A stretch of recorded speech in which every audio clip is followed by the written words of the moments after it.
To be an Alexandrian is to be a queen of South Africa and of Africa.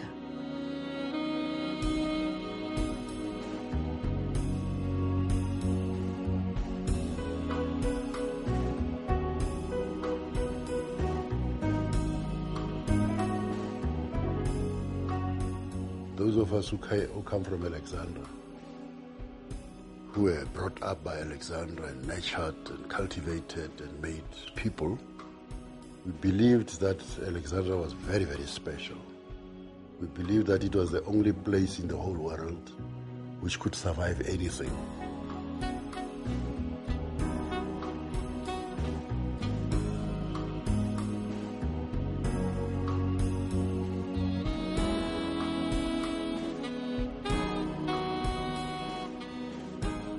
Alexandra has got the oldest residence. It has given birth to Soweto, Tembisa, Mabopane, and all these other townships.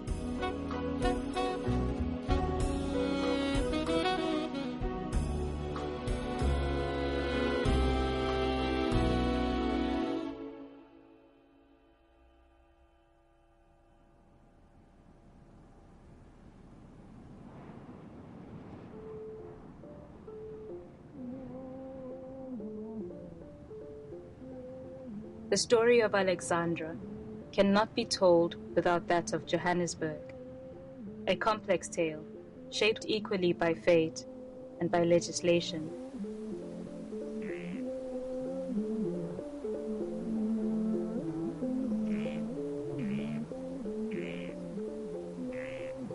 The grasslands of the future Johannesburg had been the home of the San, Basotho, and Amandebele, before the arrival of a completely new group of people.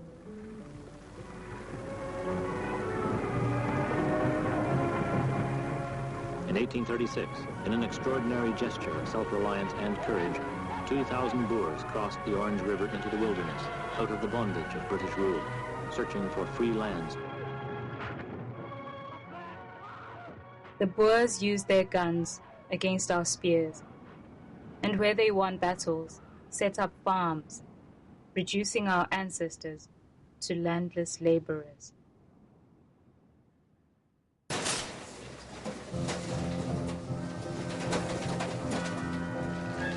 When in 1886 they found that the land under their feet contained gold, prospectors from all around the world descended upon the Witwatersrand. The region was transformed.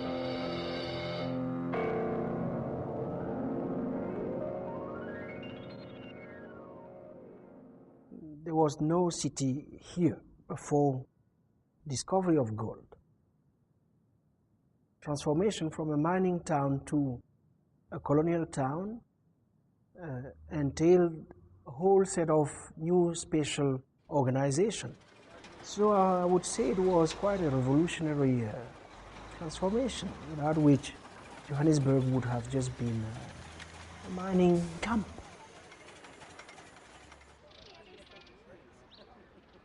As early as the 1890s, a wealthy English class had settled in Johannesburg. A modern state was being formed that would serve the interests of gold mining. Large corporations in the state worked together to ban traditional mining by Africans. Owners of capital, as well as the rulers of the time, undertook to build a town that looked European in a country that early on defined itself as a section of Europe in the wilderness of Africa.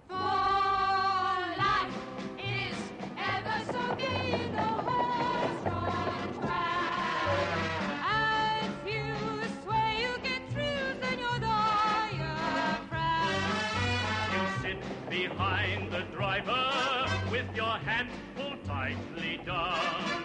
Then cling to your seat in Commissioner Street all the way to Journey's Town. So you have the landlords that build their houses on the ridge here in Parktown and Houghton. So that's where they live, right? Overlooking the city that they built, right, in their image. But in the inner city, in places like Brickfields, the Malay camp, and so on, you have an integrated city. Exclusion didn't begin at the beginning. In fact, at the beginning of the city, there was a very happy kind of promiscuity, a very happy kind of coexistence. It is, at the turn of the 20th century, the second fastest growing city, second only to New York. The comparison with New York is interesting because it has other similar characteristics. So, for example, like New York, Johannesburg is extremely cosmopolitan.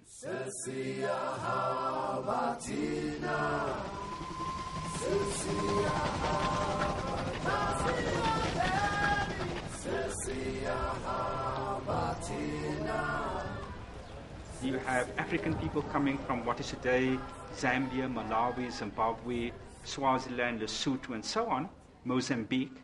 But you also, of course, have people coming from other parts of what was then the British Empire, mainly from England, from Australia, plus you have people coming from India. You have all sorts of colorful characters, Johannesburg's equivalent of the mafia, right? Living in boarding houses. And of course, what is important is that it's a very male city. It is, quite frankly, if one may use a Hollywood image, it is the Wild West.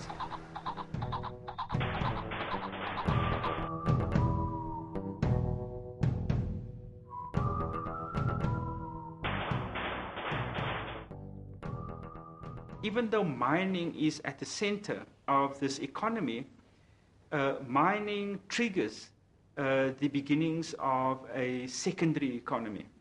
And that results in a significant growth of the white population, but also of the black population.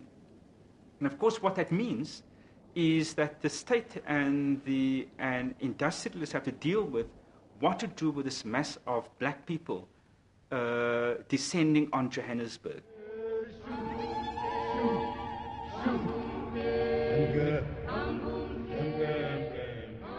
Colonialism in southern Africa was destroying a traditional way of life, causing a slow exodus from the countryside to towns like Johannesburg.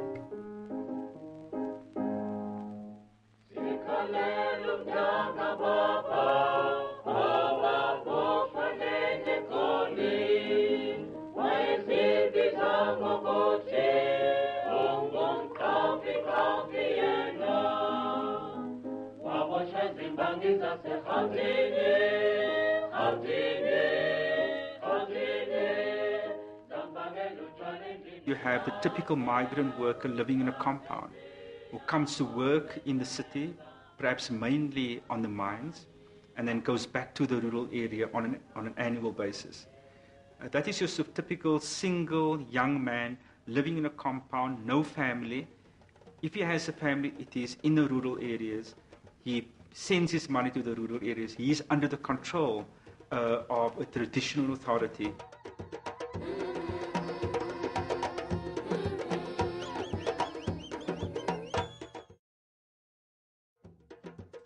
Mineral wealth drew large numbers of prospectors to the region from all over the world. The fight over who would ultimately control the riches of the Witwatersrand led to the South African War.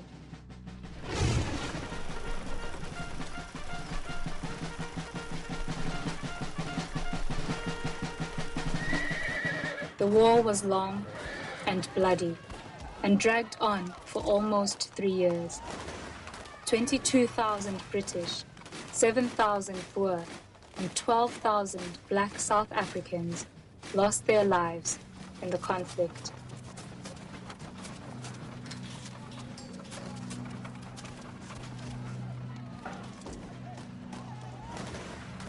This epic battle between the Boers and the British colony finally ended in an uneasy truce, with the British Empire tightening its stranglehold on South Africa's land and resources.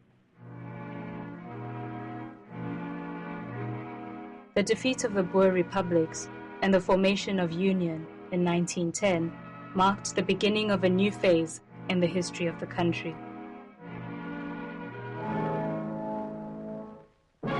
Unity. Rejoicing in the streets. South Africa moves steadily forward, and at garden parties, latest fashions proclaim a new prosperity.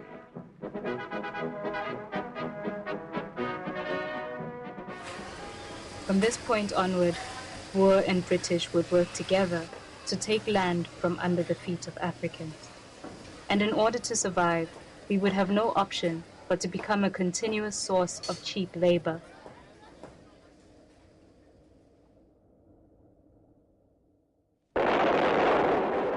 Gold mining and Johannesburg are synonymous. But in actual fact, there isn't a part of South Africa that doesn't benefit and share in gold mining's prosperity. The greatest component of our central market is the manpower employed on the mines and in the commerce and industries in the cities and towns that have arisen and are still rising around the gold mining industry.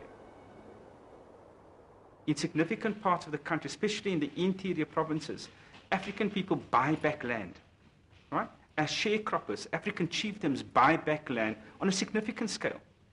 And in fact, as the secondary literature indicates, in many parts of the country, African farmers are quite successful and often more successful than Afrikaner farmers or British farmers. Because of the skills my grandfather had about cattle. Honestly, you'd think he's got some special magic. Be it chicken, be it pigs, be it sheep. Oh, that he excelled in sheep.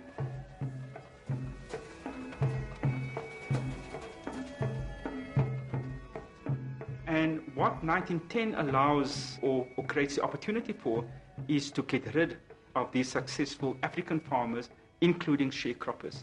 And what you have in this period is an expulsion of tens of thousands of African people, almost an acceleration of land dispossession.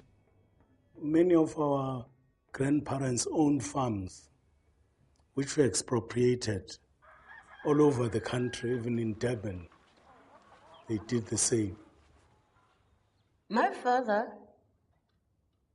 is from Zibitiel in Limpopo. The parents were staying in their farms.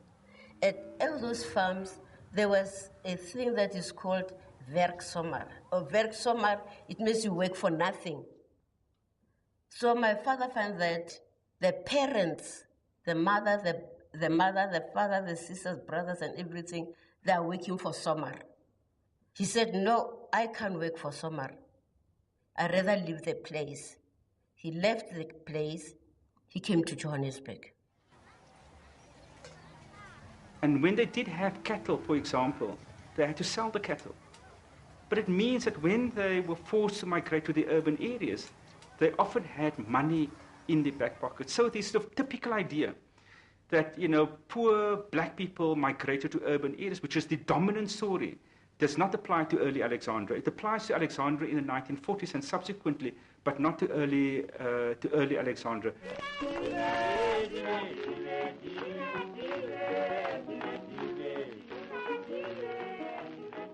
A prominent Afrikaner named Herbert Pappenfuss saw that land close to the growing city would be a commercial opportunity.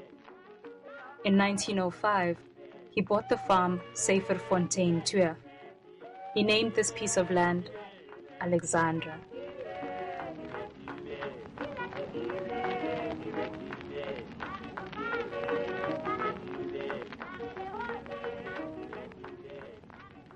Here he sees this very massive, expansive place that is undulating so well and very attractive to him. While waiting for potential white buyers, he used the land as a staging post for conveying milk from his farm in Midrand to Johannesburg.